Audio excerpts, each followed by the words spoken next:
किसका,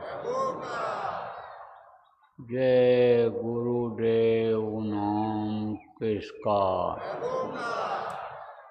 प्रभु का पावन नाम, प्रभु का पावन नाम, जय गुरुदेव।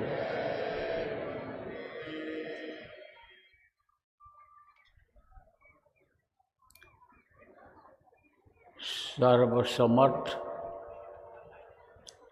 सर्वत्र अस्मरणीय दाता दयाल दीनबंधु कृपा निधान परम पूज्य गुरु जी महाराज, उपस्थित सभी साधक सत्संगी प्रबुद्ध नागरिक धर्म प्रेमी बच्चियों एवं बच्चियों, आज 4 मार्च 2026 प्रातःकाल सुमिरन ध्यान भजन के बाद का समय जय गुरुदेव नगर निकट एटियाठोक जिला गोंडा के इस आश्रम पर होली के त्योहार के दिन अपने लोगों को कुछ कहने और सुनने का, भजन ध्यान सुमिरन करने का ये अवसर जो मिल रहा है, ये उस प्रभु सर्वशक्तिमान उस मालिक की दया से ही मिल रहा है। क्योंकि इस वक्त पर आदमी को पल भर की खबर नहीं है और कब कहाँ आँख बंद हो जाए। एक समय ऐसा था कि बाप के सामने लड़का मर जाता था तो राजा से पूछताछ होती थी कि तुम्हारे राज्य में ये अन्याय अत्याचार या अनहोनी कैसे हो गई कि बाप बैठा है लड़का ख़त्म हो गया। तुमने कोई अत्याचार अन्याय अनीति किया होगा, अनहोनी उसको कहते थे। लेकिन अब आज इस समय पर देखो, आदमी घर से निकले कोई गारंटी नहीं है कि अभी 2 घंटे के बाद घर में ठीक से वापस आ जाएगा। जबकि अकाल मृत्यु जगमाही व्यापे, प्रजा बहुत मरे।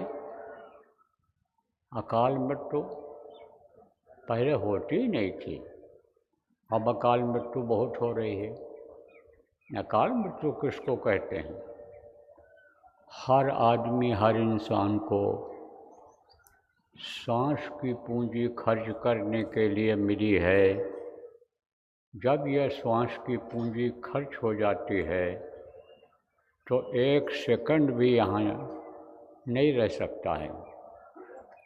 इस शरीर के अंदर, इस मानव मंदिर के अंदर, जिस्मानी मस्जिद के अंदर यह रूह, ये जीवात्मा यहाँ रह नहीं सकती है, यह निकल जाती है। अब आपको ये भी बता दें कि यह श्वास गिन करके खर्च करने के लिए मिले हैं और जो जैसा खर्चा करता है उसकी उसी हिसाब से उम्र होती है। तो जैसे कहा गया, बैठे 12 चले 18, सोवे से 36 और रज क्रिया से दूनी हो गए, कह गए कब जगदीश। बैठे रहेंगे तो एक पल में, पल किसको कहते हैं? समय के सबसे छोटे माप को पल कहते हैं। पल भर में बैठे रहोगे तो पल भर में 12 बार खर्च होगा, चलोगे तो 18 बार खर्च होगा। और सोओगे तो वही 36 बार हो जाएगा, और भोग में अगर बिताओगे तो 72 बार हो जाता है। अब यह भी जल्दी मौत का कारण बन रहा है। आपको सब बातें ये बताई गई हैं। सतयुग में 1 लाख वर्ष की उम्र थी, त्रेता में 10,000 वर्ष की उम्र, और द्वापर में 1000 वर्ष की उम्र, और कलयुग में 100 वर्ष की उम्र बताई गई। अब आप देखो, कोई 18 साल में ख़त्म हो जा रहा है, 20 साल में ख़त्म हो जा रहा है, कोई 50 साल जा रहा है, 60, 70, 80 तक बहुत लोगों का पहुंचना मुश्किल हो जा रहा है। तो ये ज़्यादा श्वास खर्च हो रहे हैं।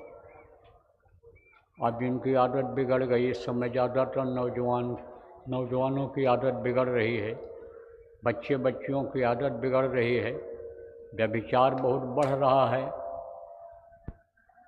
उस व्यभिचार में श्वास बहुत खर्च हो जाते हैं। ब्रह्मचारिता खत्म हो रही है। एक नारी ब्रह्मचारी, एक आहारी सदा व्रतधारी। ब्रह्मचारी का मतलब क्या होता है? ब्रह्म में विचरण करने वाला। जो ब्रह्म में विचरण करता है, तो यह साधना हमने आपने जो किया, यह ब्रह्म में विचरण करने वाला है। और जो एक नारी के संग रहता है वो ब्रह्मचारी कहलाता है। और एक आहार अगर किया जाए, एक टाइम अगर खाया जाए, तो फिर व्रत रहने की, भूखा रहने की ज़रूरत नहीं है कि जो नियम बनाया था ऋषि मुनियों महात्माओं ने कि एक टाइम खाओ, यानी एक टाइम भी ना खाओ, भूखे रहो। जो फकीरों ने ये नियम बना दिया कि भाई पेट को खाली रखो, स्वस्थ रहने के लिए रोज़ा रहो, तो इस्लाम धर्म के मानने वाले रोज़ा रहते हैं। 5 वक्त का नमाज उनको बताया गया, आपको संध्या उपासना पूजा बताया गया। तो शरीर के ऊपर इसका असर आता है, ये जो नियम बनाए गए। तो एक टाइम का भोजन अच्छा होता है, और हाजमा कमज़ोर हो जाए तो एक समय कर ही लेना चाहिए। और बुढ़ापे में हो जाता है हाजमा कमज़ोर, तो उस समय तो एक ही टाइम खाना चाहिए। और साधकों को एक रोटी भूख रख करके खाना चाहिए, क्योंकि आराम नहीं करोगे, भरपेट भोजन खा लोगे तो अपच हो जाएगा, तकलीफ हो जाएगी। और रात को जगना है, भजन करना है, तो एक ही टाइम खाओ, 2 रोटी का भूख रख करके खाओ, या एक ही समय दोपहर में खा लो, शाम को न खाओ। तो अब आप ये समझो प्रेमियों कि इस वक्त पर अकाल मृत्यु भी बहुत हो रही है, बगैर उम्र पूरा किए हुए चले जा रहे हैं। अब वो जो अकाल मृत्यु होती है, वो आत्माएं कहाँ जाती हैं, वो रूहें कहाँ जाती हैं? वो भटकती रहती हैं इधर उधर, उनको कोई सहारा नहीं मिलता है। तो कहीं भी जगह उनको जब मिल जाता है तो वो वहीं पर बैठ जाती हैं। अब आप लोग आए हो अपनी गाड़ियों से, कुछ लोग दूर दूर से भी आए हो। अब आप लोग कहोगे कि हम अभी सत्संग के बाद चल देंगे, और फिर हम रात में भी चलते रहेंगे, कल पहुंच जाएंगे। मान लो बहुत दूर के हो, तो रात में आपको ये बताया जाता है कि रात की यात्रा अच्छी नहीं होती है, और रात को 12 बजे से 2 बजे तक इनका जोर होता है, किसका? इन आत्माओं का। मान लो कहीं दुर्घटना हो गई, अब वो जो जीव हैं कहाँ जाएंगे? वो जो अन्य आत्माएं रूहें हैं कहाँ जाएंगी? वो उसी जगह पेड़ों पर बैठी रहती हैं, पहाड़ियों के कहीं भी उनको छुपने की जगह मिल गई, वहीं बैठी रहती हैं।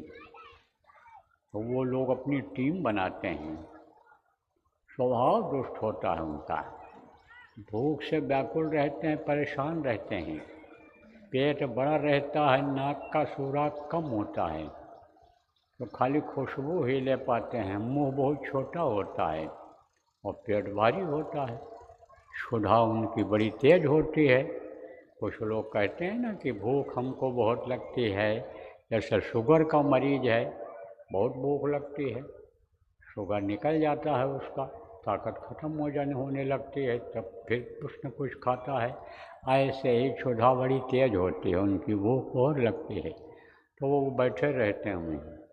तो क्या करते हैं कि इधर उधर दिमाग को बदल देते हैं। तो कहीं कुछ रोड़ा दिखाई पड़ गया, तो कहीं बैलगाड़ी दिखाई पड़ गई, तो कहीं पता चल रहा है गाड़ी आ रही है उधर से, तो कहीं जानवर ही दिखाई पड़ गए, बस दुर्घटना हो जाती है। रात को इनका ज़्यादा जोर रहता है, तो वो प्रेत योनि में चली जाती हैं, इनको भूत कहते हैं। तरह तरह से उनका नाम रखा जाता है। जैसे मान लो कोई पुजारी है, पूजा पाठ करता है, अब वो एक्सीडेंट में ख़त्म हो गया या काल मृत्यु में ख़त्म हो गया, किसी ने मार दिया, किसी ने यानी समझ लो कि यानी कुचल दिया गाड़ी से, तो वो अकाल मृत्यु कहलाता है। तो वो प्रेत योनि में चले जाते हैं, तो वही ब्रह्म कहलाते हैं, ब्रह्म। और जब लग जाते हैं तो नहीं छोड़ते जल्दी। ये जिंद जिलनार ये सब होते हैं। मान लो नमाजी है कोई, आप पे समझो यानी नमाज पढ़ता है, समझ लो कि कोई मुल्ला है, समझ लो कोई पुजारी है, तो ये लोग जो होते हैं अगर कहीं अकाल मृत्यु में चले गए तो वो बहुत परेशान करते हैं। इसी में मैं आपको दिखा सकता हूँ, औरत के ऊपर लगे हैं और कहती है कि मैं मिश्रा हूँ, मिश्रा, अब छोड़ूंगा नहीं। हाँ, अब वो कहता हूँ कि मान जा, कह रहा है छोड़ेंगे। अच्छा तो परेशान न कर, तो परेशान तो नहीं करता है, लेकिन मानता नहीं है जल्दी। भोजन भी दिया जाता है इनको, इनका भोजन अलग होता है, इनका खाना अलग होता है, और वो जब उनको मिल जाता है तो थोड़ा शांत हो जाते हैं। और बराबर अगर इनको मिलता रहे तब वो परेशान नहीं करते हैं, लेकिन जल्दी नहीं छोड़ते हैं, कुछ तो चले जाते हैं। कुछ लोग ये करते हैं उपाय, लेकिन ये जो उपाय करते हैं वो फिर घूम के आ जाते हैं। थोड़ी देर के लिए तो हटा देते हैं, थोड़ी देर के लिए मना लेते हैं, थोड़ी देर के लिए यानी जो तगड़ा भूत होता है जिसकी पूजा वो करते हैं, जिसको खिलाते हैं, वो उसको हटा देता है, लेकिन उसके बाद वो फिर आ जाती है। बहुत गंदा काम है, अच्छा काम नहीं है ये। इसमें आप ये समझो कि एक जगह से छुड़ाते दूसरी जगह यानी लगा देते हैं। यह तांत्रिक का काम और ये सब काम बहुत गंदा काम है, ये करना नहीं चाहिए। ओझाई सुखाई जिसको कहते हो, सत्संगियों को तो बिल्कुल नहीं करना चाहिए, नहीं तो भजन में बहुत बाधा आती है इससे। आप ये समझो उनका भजन जल्दी नहीं बन सकता है।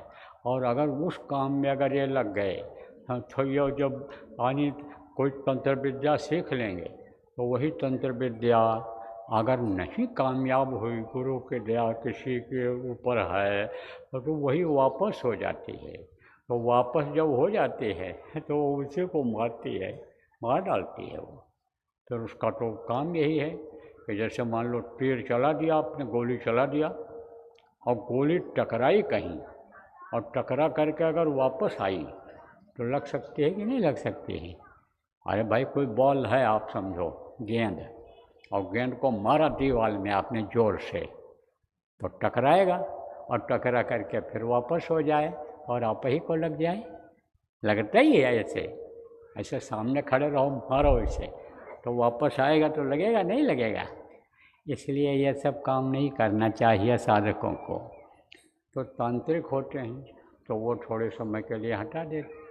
तो मैं आपको ये बता रहा था कि भाई कहा गया है कि भाई बच के चलो, संभल के चलो, और यह सांसों की पूंजी को बचाओ।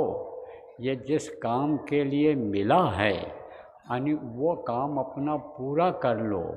यह मनुष्य शरीर या इंसानी जामा, यह जिस्मानी मस्जिद, ये गुरुद्वारा, ये जो चर्च यानी समझो या आपको मिला है, इससे पूजा करो, उपासना करो, साधना करो, इबादत करो, ये इसलिए मिला है। यह खाओ पियो और मौज मस्ती के लिए नहीं मिला है, यह इंद्रियों के सुख के लिए नहीं मिला है। तो ये अपना असीला काम करो। बाकी जो काम आप कर रहे हो यह आपका काम नहीं है।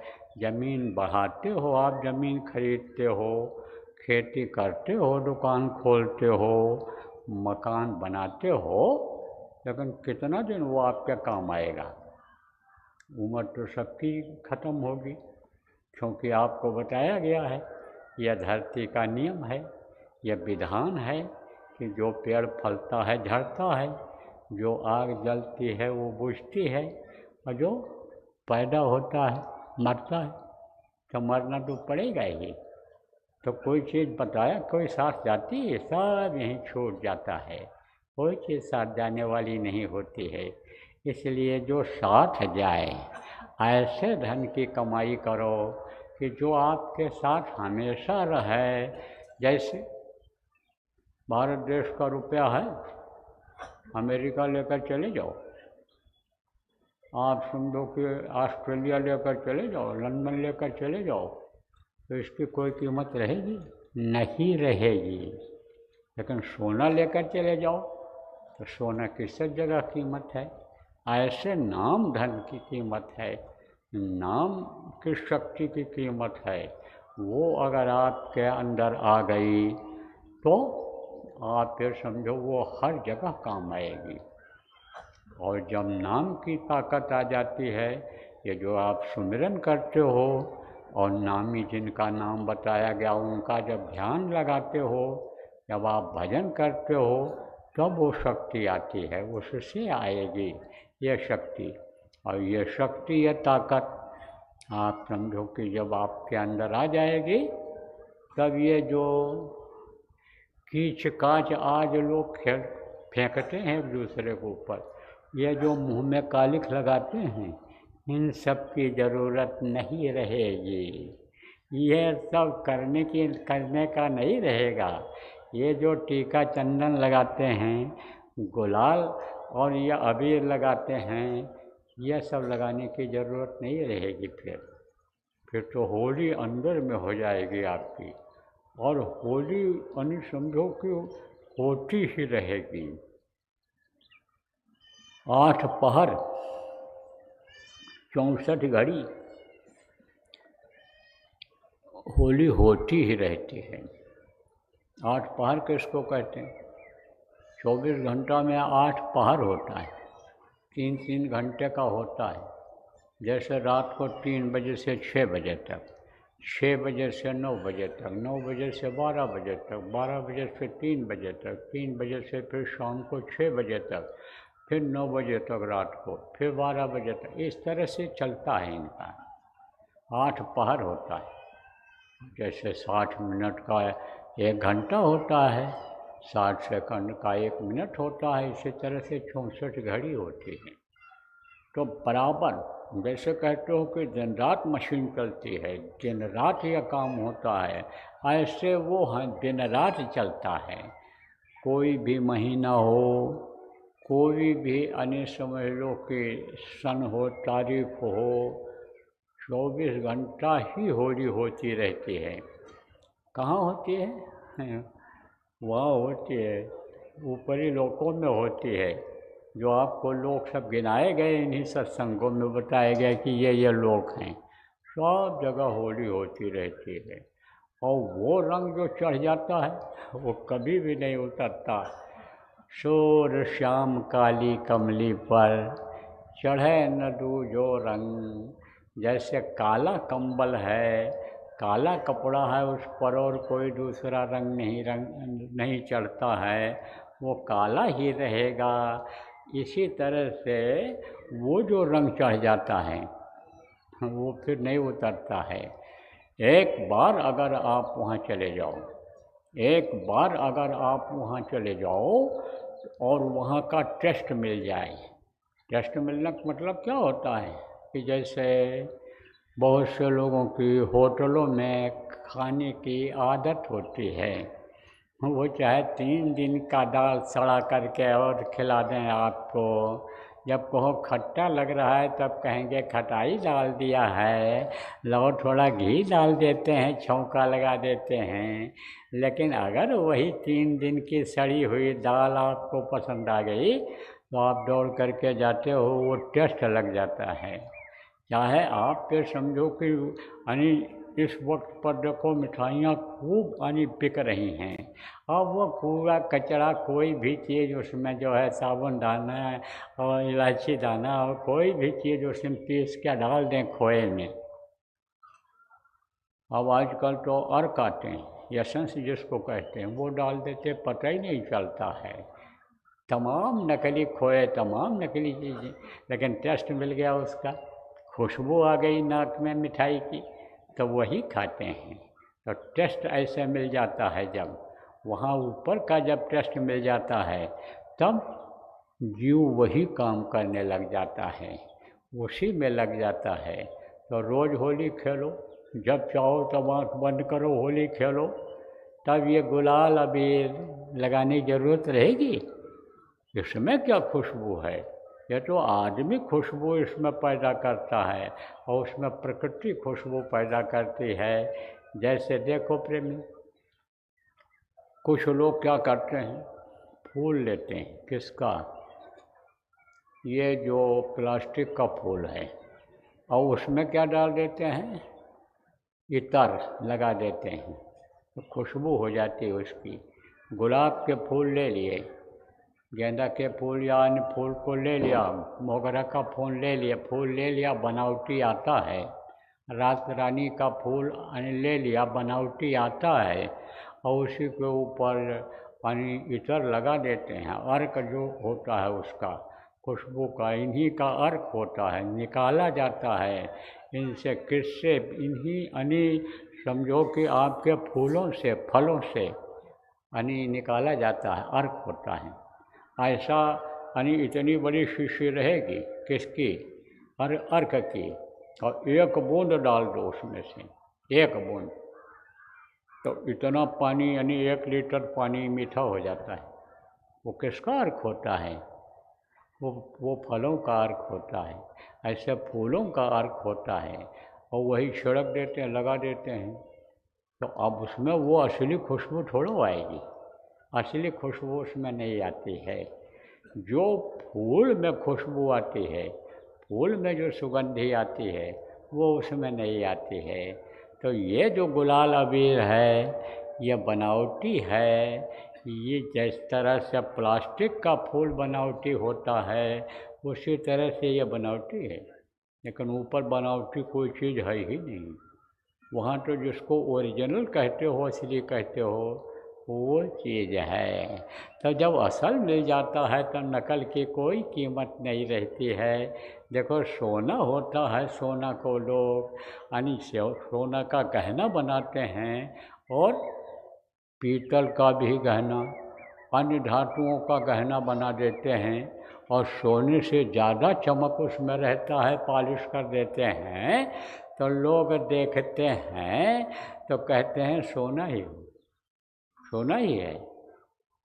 इनको बच्चियों को बताया गया कि भीड़ भाड़ में सोने का गहना पहन करके मत आया करो, और अगर तुमको पहनना ही है तो रोड गोल्ड का ये बाज़ार में मिलता है, ज़्यादा चमकदार रहता है, उसको पहन लिया करो। तो नकली पहनती हैं। चोर भी ले जाए तो रात भर पछताए, काट करके जंजीर ले जाए रात भर पछताए कि देखो 1 पैसे का नहीं बिका, ये इतना मेहनत किया हमने। पकड़े जाते तो मार पड़ती, क्योंकि अब अपने लोग बहुत होशियार हो गए हैं, वो पहचान हो गई उनकी, तप से पकड़ते हैं इसे। तो अब आप ये समझो प्रेमियों कि उसकी कोई कीमत नहीं है नकली का, और असली सोना हो तो हर जगह कीमत है। तो वो जो रंग है वो असला है, बाकी ये रंग जो हैं सब फीके हैं। तो प्रेमियों, वो होली देखोगे कैसे, इसी के द्वारा, जो अभी आपने सुमिरन किया, ध्यान किया, भजन किया, इसके द्वारा होली खेलने को मिलेगी। कोई खेले सतगुरु संग होली, यानी वो जो देवलोक में है जहाँ यानी होली होती रहती है, उन देवताओं के साथ जब ये रूह जीवात्मा, उन फरिश्तों के साथ ये रूह जीवात्मा जब पहुँच जाती है तो होली खेलती है जब वहाँ पहुँचती है। लेकिन पहुँचेगी कैसे? अब नए लोग कोई हों तो कहेंगे पहुँचेगी कैसे ये आत्मा, हम तो होली खेलना चाहते हैं। किसके संग होली खेलना चाहते हैं? जिनको भगवान कहा गया है, जिनको खुदा कहा गया है, हम उनके साथ खेलना चाहते हैं। कैसे खेल पाएंगे? अगर कोई युक्ति उपाय बताने वाला नहीं होगा कैसे पहुंच पाएंगे? समर्थ गुरु मिल जाएं, सच्चे गुरु मिल जाएं, आप ये समझो मुर्शिद कामिल जिनको कहा गया वो मिल जाएं, तो होली खेली जा सकती है, वहाँ पहुँचा जा सकता है। तो वो रास्ता कहाँ है? इसी शरीर के अंदर आपको बताया है, इन्हीं दोनों आँखों के बीच से गया हुआ है, जिसके लिए कहा गया कि आयन के अधर दो चश्म के बीच खशम को खोज। किसने कहा? फ़कीर ने कहा। आयन माने ये चेहरा, आयन के अधर यानी इस चेहरे के आयन बीच में, चेहरे के बीच में। तो ये जो चेहरा है ये आपका, ये इसका बीच का हिस्सा कहाँ है? यह है आयन के अधर दो चश्म के बीच, चश्म माने आँखें, आँखों के बीच में खशम को खोज। खशम किसको कहते हैं? पति को, परमात्मा को। वो सबका पति है। ये जितनी भी रूहें हैं, जितनी भी जीवात्माएं हैं, यह सब स्त्री हैं, स्त्री लिंग में आती हैं। पति तो केवल एक वही है, पुरुष तो केवल एक वही है। तो कहा खशम को खोज, जहाँ झलक तारा, उसी बीच खुद खुदा का तख्त है, उसी के बीच में खुदा का तख्त है, यानी प्रभु का सिंहासन है। और शिष्ट से देख जहाँ बहिष्ठ पसारा, तीसरी आँख से देखो जहाँ पर वैकुंठ है। तो अब वो तीसरी आँख बहुत से लोगों को नहीं पता है। आपको बताया गया प्रेमियों, इन्हीं दोनों आँखों के बीच में है, उस पर कर्मों के पर्दे लगे हुए हैं। वो सेवा के द्वारा, भजन के द्वारा हटते हैं। जब वो हट जाएगा तब उसका दीदार होगा, तब उसका दर्शन होगा। आप ये समझो, कबीर साहब ने भी कहा कि मध्य पाखी चमके, पाखी मध्य द्वारा ते द्वारे दूरबीन लगावे, उतरे भवजल पारा। महात्माओं ने कहा, संतों ने कहा अंदर में प्रकाश है। यहाँ तक कहा गया अंदर में परम प्रकाश रूप दिन राति, नहीं कछ चाहिए दिया घट बातें। वहाँ दिया चिराग की कोई ज़रूरत ही नहीं, वहाँ तो रोशनी ही रोशनी है। देखा लोगों ने तब तो कहा कि बिना भूमि एक महल बना है, ताम्य ज्योति अपारी रे। घर बना हुआ है, महल बना हुआ है, लेकिन ज़मीन नहीं है उसमें। और रर्रे रर्रे में रोशनी है, कण कण में प्रकाश है उसमें। कोई भी हाइड्रोजन ट्यूबलाइट नहीं जल रही है, लेकिन रोशनी ही रोशनी है चारों तरफ। बिना भूमि एक महल बना है, तामे ज्योति अपारी रे।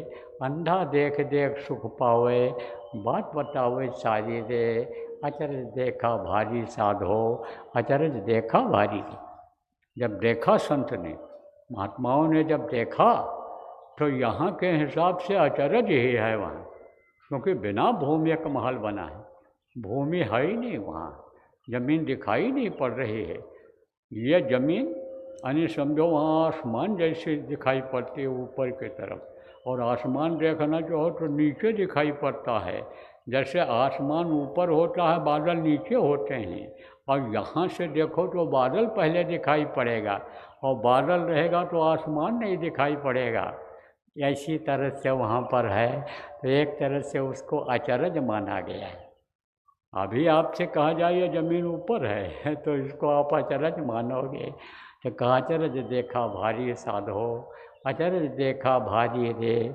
गगन बीच अमृत का कुआं, झरे सदा सुखकारी रे। उन्होंने कहा कि गगन के बीच में एक अमृत का कुआं है, उल्टा कुआं, उसको कबीर साहब ने उल्टा कुआं गगन में, तो हमें जले चिराग उसमें रोशनी जल रही है, उल्टा कुआं है, उल्टा। और उल्टा का मतलब क्या है कि नीचे उसका मुंह है। तो आप ये समझो कि वो गगन बीच अमृत का कुआं, उसमें अमृत भरा हुआ है। यह पानी नहीं है, यह गंगा जल भी नहीं है, यह कोई भी दरिया का पानी, कोई भी नदी का पानी कुएं का उसमें नहीं है, उसमें अमृत भरा हुआ है। और सो गगन बीच अमृत का कुआं, झरे सदा सुखकारी रे, बराबर वो अमृत बरसता रहता है, बरसता रहता है। लेकिन अब कहोगे अमृत बरसता है तो हमको मिलता क्यों नहीं, हम पीकर अमर हो जाएं। तो आपका मुंह नीचे है, नीचे की तरफ आप देख रहे हो, तो ऊपर से कोई चीज़ गिरेगी तो कहाँ गिरेगी? ऊपर से गिरेगी तो जिसका मुंह ऊपर होगा उसमें गिरेगी, उसमें गिरेगी। आप पे समझो जब नीचे आपका मुंह रहेगा तो कैसे गिरेगा?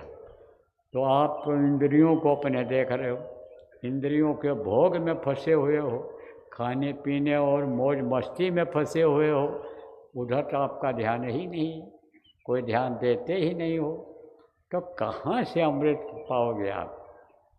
अब ये अमृत का पान किया लोगों ने, अमृत लोगों ने पिया। किसने पिया? वाल्मीकि भय ब्रह्म समाना, वाल्मीकि उन्हीं जैसे हो गए। ब्रह्मलोक में जब गए तो उन्हीं जैसे हो गए। आपको बताया गया, प्रेमियों पुराने लोग याद करो, सत्संगों में आपको बताया गया कि जिस लोक में यह जीवात्मा रूह पहुँचती है उसकी ताकत उसमें आ जाती है और वही रूप हो जाती है, उसी तरह की हो जाती है। तो वो उसी तरह के हो गए थे, लेकिन उल्टा नाम जपत जग जाना। बहुत से लोग कहते हैं मरा मरा मरा मरा मरा जपे थे, कोई कुछ कहता कोई कुछ कहता है। वो कौन सा नाम जपे थे? यही नाम जो सदगुरु देते हैं। गुरु ने मुँह दीना अजब जड़ी, ये वो जो नाम रूपी जड़ी देते हैं, वो जो मीरा ने कहा पायो रे मैंने नाम रतन धन पायो, वस्तु अमोलक दी मेरे सदगुर, कृपा कर अपनायो। तो वो नाम उन्होंने जपा था और नाम की डोर को पकड़ करके वो गए थे। उल्टा नाम नहीं जपे थे, उलट करके जपे थे। कैसे उलट करके? सिर नीचे करके पैर ऊपर करके नहीं, इधर से ध्यान को हटा करके। जैसे आपको बताया गया कि इधर से ध्यान को हटा करके आप अगर करोगे तो आपको ब्रह्म का दर्शन होगा, आपको देवी देवताओं का दर्शन होगा, आपको हूर परियों का दर्शन होगा। वो रास्ता सबके अंदर में है, वो तीसरी आँख सबके अंदर में है। जितने भी हाथ पैर आँख कान वाले आप आदमी हो, किसी भी जाति मज़हब के मानने वाले हो, किसी भी जाति के हो, धर्म के हो, कोई भी हिंदुस्तानी पाकिस्तानी, कोई भी आप अमेरिका लंदन ब्रिटेन चाइना के रहने वाले हो, सब के अंदर वो रास्ता है। वो जो तीसरी आँख है सबके अंदर में है। जैसे दो आँखें या बाहर हैं, सबके दो आँखें हैं, दो कान है, दो नाक है, सबके अंदर जैसा है। यानी कोई भी हो, किसी भी जाति का हो, कोई भी कर्म करने वाला हो, मजदूरी करता हो, आप समझो दुकान करता हो, खेती का काम करता हो, सबके अंदर वो है। तो ये चीज़ें सबके अंदर में हैं। तो अब आपको मैं बता रहा था कि भाई कोई भी कर सकता है। तो ये जो होली का आनंद है, ये जो अंदर में लीला राम श्रीला रामलीला हो रही है, ये जो वहाँ लोग होली खेल रहे हैं और वहाँ की जो मस्ती है, उसको आप अगर पा जाओ, अगर आप ले लो एक बार, तो उसी रंग में रंग जाओगे। फिर और कोई दूसरा रंग नहीं चढ़ेगा। आज देखो कुछ लोग, कुछ क्या ज़्यादातर लोग दुनियादार भांग पीते हैं, नशा करते हैं, लेकिन यह नशा ज़्यादा समय तक चलता है? नहीं चलता है। 4 घंटा, 3 घंटा, 2 घंटा, 10 घंटा, 12 घंटा इसकी लिमिट है। इतनी देर में उतर जाएगा। लेकिन नाम खुमारी नानका चढ़ी रहे दिन रात। नानक साहब ने कहा कि नाम क्या जो नशा है, नाम खुमारी जो है वो हटती नहीं, उतरती नहीं है। तो वो कौन सा नाम है? यही नाम जो गुरु महाराज ने हमको आपको दिया। गुरु महाराज के जाने के बाद जो आपको 5 नाम बताया गया, इसको अगर आप जगा लो, दुनिया की तरफ से ध्यान को हटा करके और नाम के डोर को पकड़ लो, नामी को खुश कर लो, तो वो आनंद आपको मिल सकता है। तो प्रेमियों, मोटी बात आप ये समझो, आज चली चला का बेला है, आज तो मोटी मोटी बातें बतानी हैं। तो यही आप समझ लो कि आज के दिन ये समझ लो कि जो पहले बताया गया आपको वही करना है। क्या करना है? कि सुमिरन करना है, ध्यान करना है, भजन करना है। उससे पहले प्रार्थना करनी है। प्रार्थना करने से क्या होता है? भाव बन जाता है गुरु और ये जिनको भी याद करो वो याद आने लग जाते हैं। तो प्रार्थना करनी चाहिए। उसके बाद में फिर सुमिरन करना चाहिए। संपुट लगाने के लिए भी आपको बताया गया है। आपको न समझ पाए होगे, पुराने लोगों से पूछ लेना, और संपुट लगा करके और फिर सुमिरन करना है। सुमिरन करने से भी क्या होता है? यह धनियों का जब सुमिरन किया जाता है तो यह मदद करते हैं ध्यान और भजन में, और जो है खिंचाव उधर होता है। इसीलिए कहा गया भाई कि जिनके नाम को लो उनके रूप को याद करो, उनका सुमिरन करो। जब मन लगा करके करो, क्योंकि मन लगा करके नहीं करोगे तो माला तो कर में फिरे, जीभ फिरे मुख माए, मनमा तो चौंडिस फिरे, यह तो सुमिरन आए।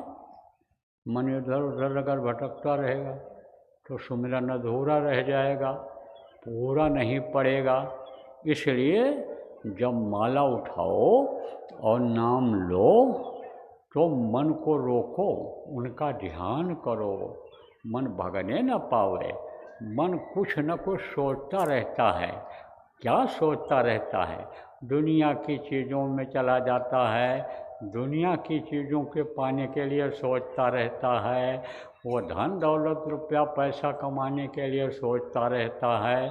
वो परिवार वालों के यानी गृहस्थी के लोगों को, मित्रों को, रिश्तेदारों को यानी याद करता रहता है, सोचता रहता है।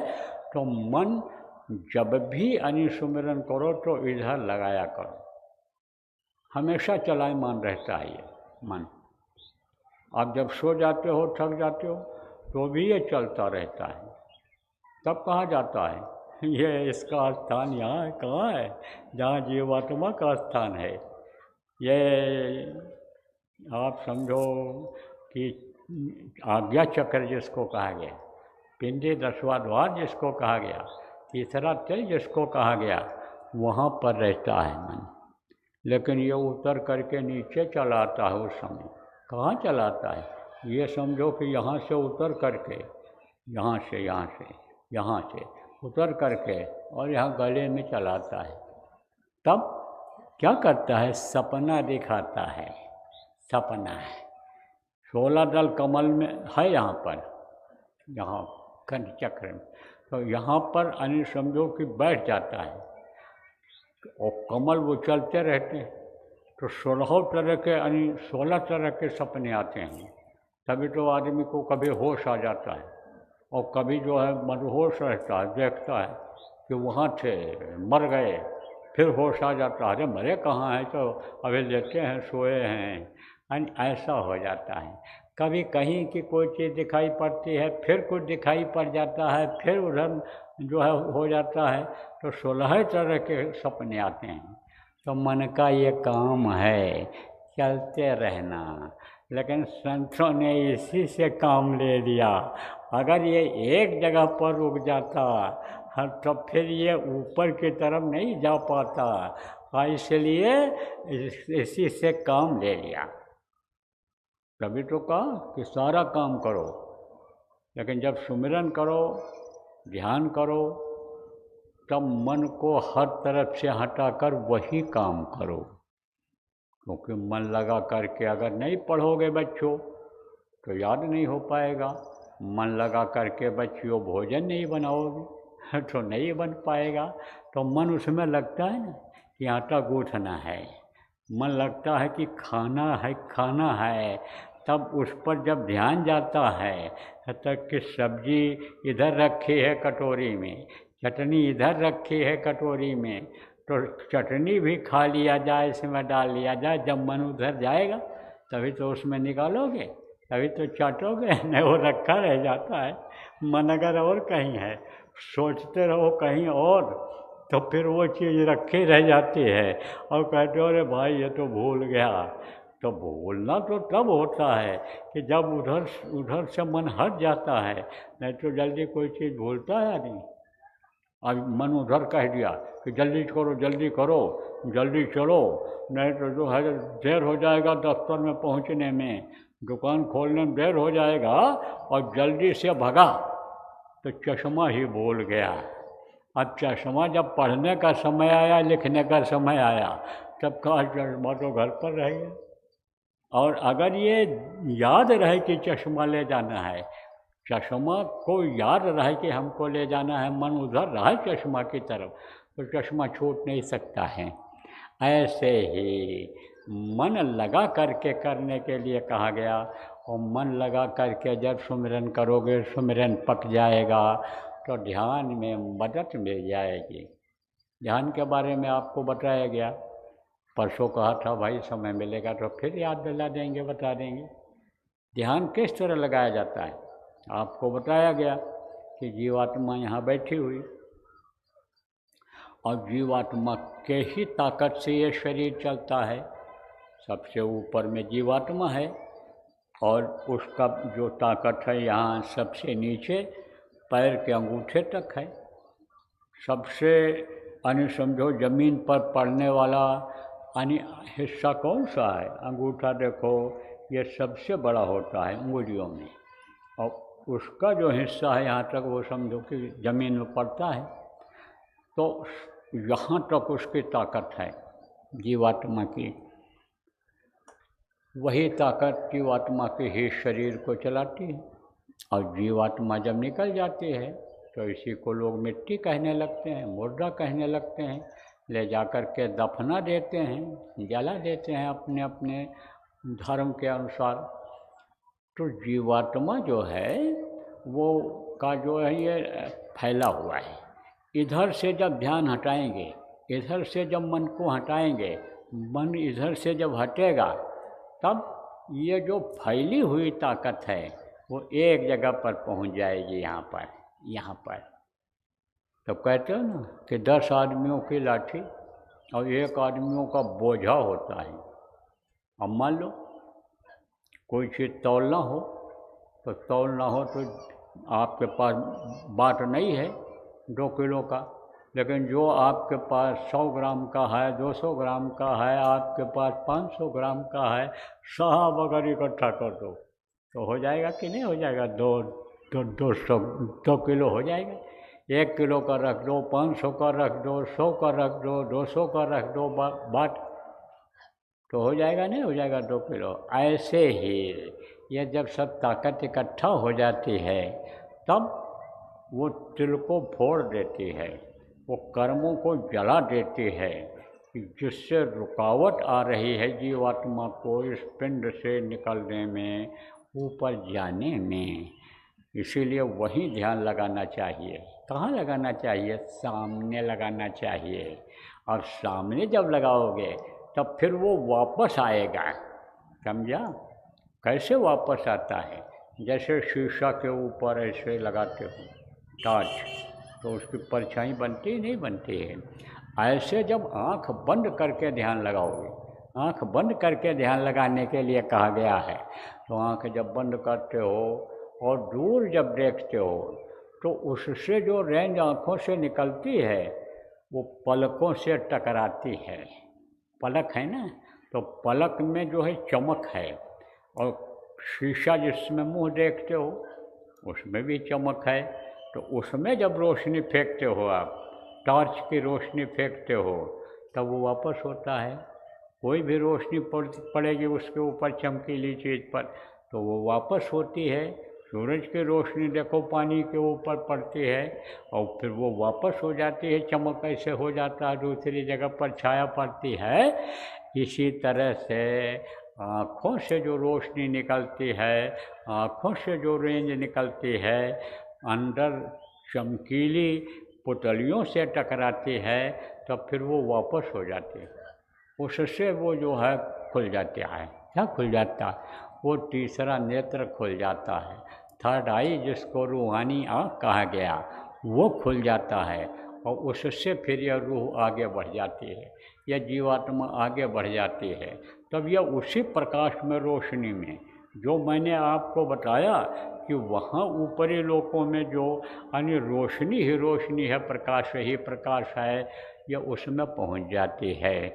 जब यह उलटती है इधर से ध्यान जब हटता है आपका, और उधर जब यह इसकी ताकत पहुँचती है, अभी इधर ताकत फैली हुई है, उधर जब जाती है तो ये रोशनी में पहुँच जाती है, प्रकाश में पहुँच जाती है, तो उसी में सब दिखाई पड़ने लग जाते हैं।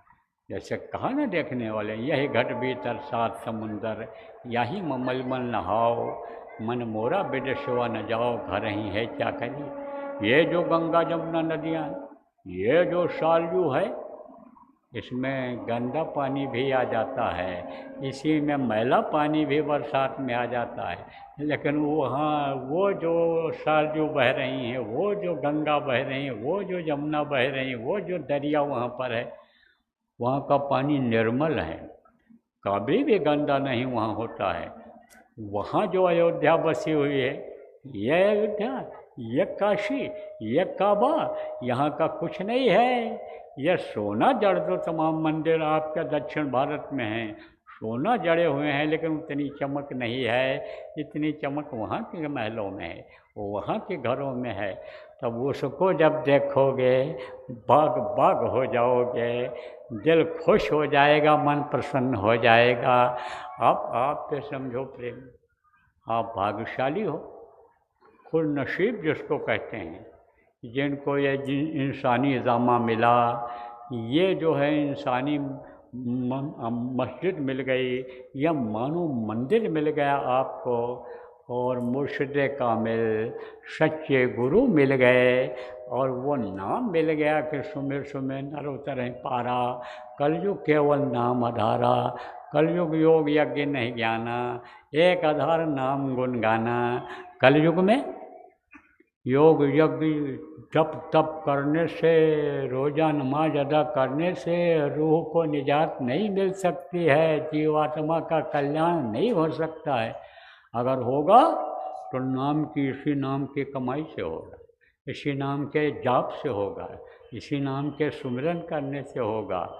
होगा अगर तो गुरु की दया से होगा, होगा अगर समझ लो प्रेमियों आप, तो मुर्शिद कामिल के मेहर आलूद से होगा, वैसे नहीं हो सकता है। इसीलिए गुरु भक्ति बताई गई है, गुरु भक्ति बताई गई। बिन गुरु भक्ति शब्द में पचते, सो प्राणी तो मूर्ख जान, शब्द खुलेगा गुरु मेहर से, खींचे सूरत गुरु बलवान। गुरु की दया से होगा, वैसे नहीं हो सकता है। इसीलिए कहा गया गुरु भक्ति पहले करे, पीछे और उपाय, गुरु भक्ति पहले करनी चाहिए। तो गुरु भक्ति कहते किसको हैं? गुरु भक्ति कहते हैं आदेश के पालन को। दो तरह की भक्ति होती है, एक बाह्य भक्ति होती है जो शरीर से बोलते हैं, जैसे मुँह से बोलते हैं, उसको करना होता है, और एक आंतरिक भक्ति होती है कि जो पहले मुँह से बोल देते हैं कि भाई साधना करो, ध्यान भजन करो, सुमिरन करो, कर्मों को काटने के लिए सेवा करो। तो कर्म करते हैं तब यानी सेवा से करते हैं। तो जब कर्म करते हैं और ये किया जाता है तब इसमें फ़ायदा होता है। नहीं तो कर्म के अनुसार ही मन यह काम कराता है। बहुत से लोगों के कर्म खराब हैं तो सत्संगों में आ नहीं पाते हैं। कर्म खराब हैं तो नामदान सुन भी लेते हैं लेकिन वो नहीं करने देता है। इसलिए कर्म काटो और भजन करो, सुमिरन करो, ध्यान करो। ये क्या है? जीवात्मा को खुराक, रूह को खुराक देना, ये क्या है? ये गुरु भक्ति है। ये बाह्य या आंतरिक भक्ति है। तो आंतरिक भक्ति तो आप करते हो, लेकिन भक्ति एक तरह की होनी चाहिए, एक रस की भक्ति होनी चाहिए। देखो, भक्ति भाव भादो नदी कहा गया। भक्ति भाव भादो नदी चली सभी घराए और सरिता वही सराहिए, ये जेठ मास ठहराए। भादों के महीने में छोटी बड़ी जितनी भी नदियां हैं वो सब उफान में आ जाती हैं, वो सब भर जाती हैं। लेकिन बैसाख में बहुत सारी नदियां सूख जाती हैं। तो किस काम की हैं वो नदी? अरे भाई, कहा गया ना कि है सूना मनुष्य शरीर प्यारे गुरु बिना, सरोवर सूना डाल पात बिन। कोई पेड़ में डाल में पत्ती नहीं है, डाल नहीं है पेड़ में, तो सूना लगेगा? नहीं लगेगा। अरे फल न दे तो पेड़ लगा रहने से क्या फ़ायदा? इसीलिए तो कहता हूँ फलदार पेड़ लगाओ, खुशबूदार फूल लगाओ, जानवर रखो तो दूध वाले रखो, कोई जवान पर पड़े।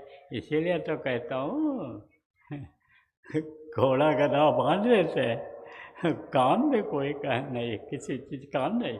अरे गाय पाल लो तो कम से कम दूध तो दे, मुँह पर पड़े तो ताकत तो आवे, घी खाओ, खोपड़ी तो बढ़े, दिमाग तो बढ़े, घी खाओ, घी खाए खोपड़िया, घी खाने से खोपड़ी बढ़ती है। आप फिर समझो दूध पिए बूथ बढ़े, ताकत बढ़ती है दूध पीने से।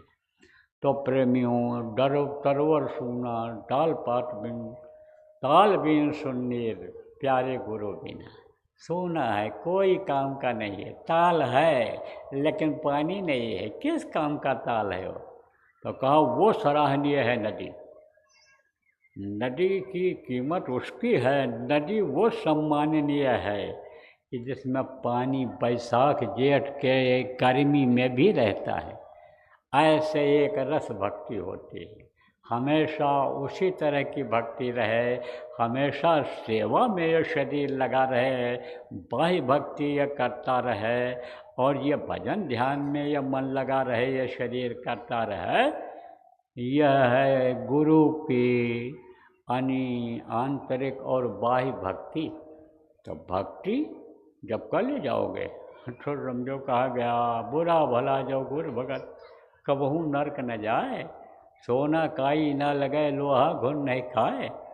सोना में कभी काई लगती है? अरे गोबर में पड़ जाए, मिट्टी में पड़ जाए, कहीं भी किसी चीज़ में पड़ जाए तो साफ कर दो, धो दो, तो सोने की कीमत कम होगी? नहीं होगी, उतनी ही रहेगी। अरे कोई कीड़े लगते हैं, अनाज रख दो भी कीड़े खा जाएंगे, मिठाई रख दो, कोई बढ़िया से बढ़िया कीमती चीज़ रख दो खाने पीने वाली, तो उसको कीड़े खा जाते हैं। फल रख दो, कीड़े खा जाएंगे। लेकिन सोना को कीड़े खाते? सोना काई न लगाए, लोहा घुन नहीं खाए। ठोस चीज़ लोहा होता है उसको घुन नहीं खाता है, सोना को घुन नहीं खाता है। अनाज को घुन खोखला कर देता है। देखने में गेहूँ बिल्कुल बढ़िया रखा हुआ है, लेकिन जब पीसोगे तो वो पिसान निकलेगा ही नहीं, आटा उसमें निकलेगा नहीं, पता चला खोखला ही है, ये सारे के सारे घुन खा गए। तो इसमें घुन लगता है? नहीं लगता सोना में। तो सोना काई ना लगे, लोहा घुन नहीं खाए। और बुरा भला जो गुर भगत, बगैर से अगर गलती भी हो जाए कोई, हाँ, तो माफ़ कर देते हैं वो। जान के गलती नहीं करना चाहिए। जान करके जो गलती करता है उसको सख्त सज़ा मिलती है। अगर ये कोई वकील कत्ल कर दे तो मजिस्ट्रेट उसको माफ़ नहीं करता है, लेकिन अगर कोई अनजान आदमी से भूल से गलती हो जाए, कत्ल हो जाए, तो मजिस्ट्रेट माफ़ कर देता है।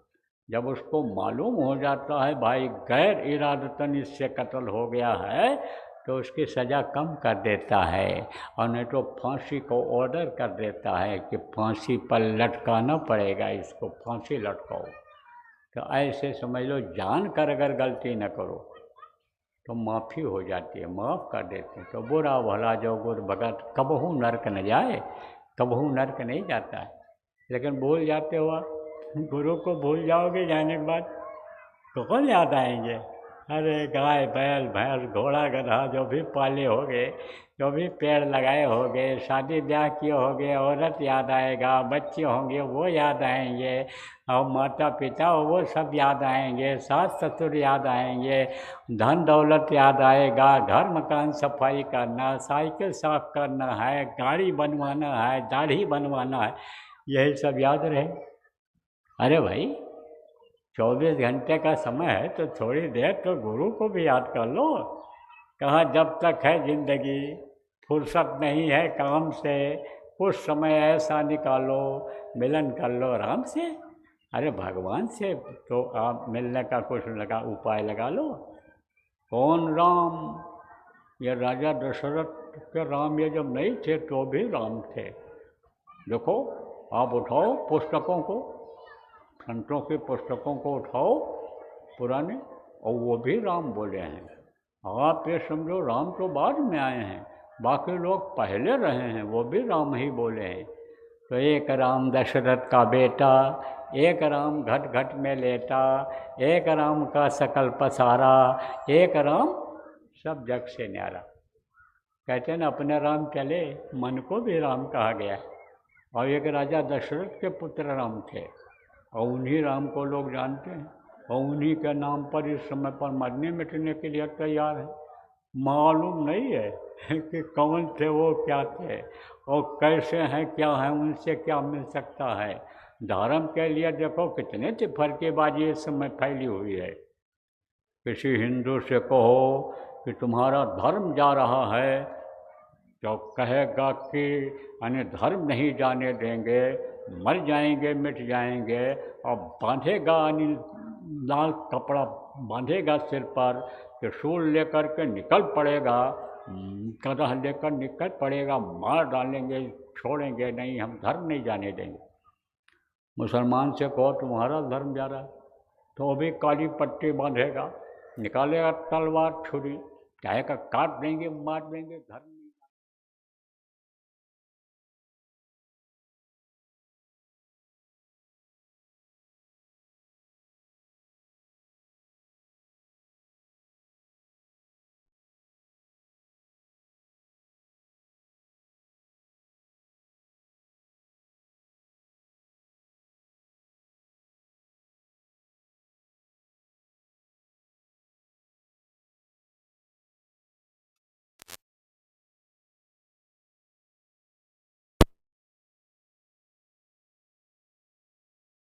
खुल जाएगा, अंदर चले जाओगे।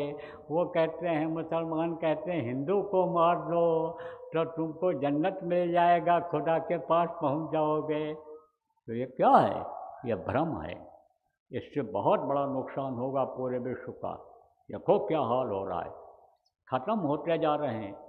हजार हजार लाख लाख की संख्या एक ही बम में जा रही है। इंसान ने अपने ही ख़त्म होने का इंतज़ाम कर लिया। ये जो हुकूमत करने वाले लोग हैं, जिन्होंने क्या बनवाया, बम बनवाया, जिन्होंने मिसाइलें बनवाई दूसरे को ख़त्म करने के लिए, वही मिसाइल जब दूसरों ने बना लिया तो उनके ऊपर आने लग गई। अब देखो वो सब ख़त्म हो रहे हैं। तो कहते हैं ना कि आदमी अपने ही बनाए हुए जाल में फंसता चला जा रहा है। हम तो कहते हैं कि भाई दुनिया के ये जितने भी लोग हैं, चाहे वो बादशाह हों, चाहे वो प्रधानमंत्री राष्ट्रपति हों, जो भी डिग्री उनकी हो, जिम्मेदार हों मुल्क के देश के, वो सब इकट्ठा हो जाएं और समझौता करने कि कोई भी युद्ध नहीं होगा, कोई भी हथियार नहीं बनाएगा, और जो जिसकी ज़मीन है, जैसी जिसकी इज्जत है वो इज्जत बनी रहेगी, जो जिसकी ज़मीन है, संपत्ति है, वो उसकी रहेगी। कोई किसी की मानने छीनने की कोशिश नहीं करेगा, तो अभी बहुत से लोगों की जान बच जाएगी। नहीं तो ये जान जब चली जाती है दोबारा वापस नहीं आती है। बाकी ये धन संपत्ति तो सब ये मिल जाती है, या मंदिर मस्जिद या कुछ भी हो, गुरुद्वारा गिरजाघर, यह दोबारा बन जाता है पुराना होने पर, गिर जाने पर, लेकिन यह शरीर फिर दोबारा कोई नहीं बना सकता, ये नहीं मिल सकता है। ये जो इबादत का जो ये मस्जिद है, ये जो पूजा का मंदिर, साधना का मंदिर है, इसके ढह जाने पर कोई इसको बना नहीं सकता है। तो अब आप ये समझो प्रेमियों कि समझौता ऐसा होना चाहिए। ये बात हमारी पहुंचनी चाहिए लोगों तक, जो भी पहुंचा सकते जिस साधन से, इनके पास पहुंचो।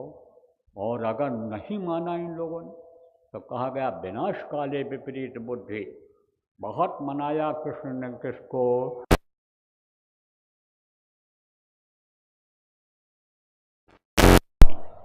11 छोड़ी सेना कम होती है? अरे बहुत होती है। 11 छोड़ी सेना को केवल 18 दिन के अंदर महाभारत में खत्म करवा दिया कृष्ण ने। तो जो बनाता है बिगाड़ना भी जानता है। कहते हैं ना कि वो देता है तो छप्पड़ फाड़ के देता है, और लेता है तो झाड़ू से भर के ले लेता है। तो उसके पास सब कला है। तो वो अपना जब खेल चालू करेगा, जब विनाश लीला चालू करेगा, संहार का काम जिनका है, शंकर जी अपना काम करेंगे। वो जब तांडव दिखाएंगे तो उनके आगे किसी की नहीं चलेगी। फिर वो जो चाहेंगे वो करेंगे। प्रेमियों, इस वक्त पर देखो समय है, आपको बचा लेना चाहिए लोगों को। आप लोगों को ईश्वरवादी खुदा परस्त बना दो। मैं तो किसी धर्म की निंदा नहीं करता हूँ, आप भी किसी धर्म की निंदा मत करना, आप भी किसी जाति की निंदा मत करना, आप किसी धार्मिक ग्रंथ की निंदा मत करना, मजहबी किताब की निंदा मत करना। आप तो सबको उपदेश दे दो। क्या उपदेश दे दो?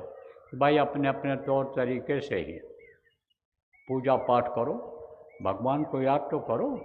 भगवान को तो भूल ही जा रहे सब। याद आते हैं भगवान, नमक तेल लकड़ी सुबह सुबह याद आने लग जाती है, रोजी रोटी याद आने लग जाता है, कमाई का जरिया बन जाए, कैसे बने क्या हो ये याद आता रह जाता है, काम काज जो रहता है वो याद आ जाता है, लेकिन भगवान याद आते हैं, खुदा याद आते हैं। अरे नमाजी बनाओ, उनको रोज़ा रखो, कुछ तो करो, इंसानियत तो कुछ लाओ। नहीं कुछ अपने अपने मज़हब वालों को ही तो समझाओ, अपने अपने धर्म वालों को ही तो समझाओ, तो भी कुछ बुद्धि हो जाएगी, थोड़ा सा ज्ञान हो जाएगा, विवेक जग जाएगा। और फिर इस तरह से जब उनकी आदत बन जाएगी, और फिर जब उनसे प्रेम होने लग जाएगा, खुदा से मोहब्बत होने लग जाएगी, भगवान से प्रेम होने लग जाएगा,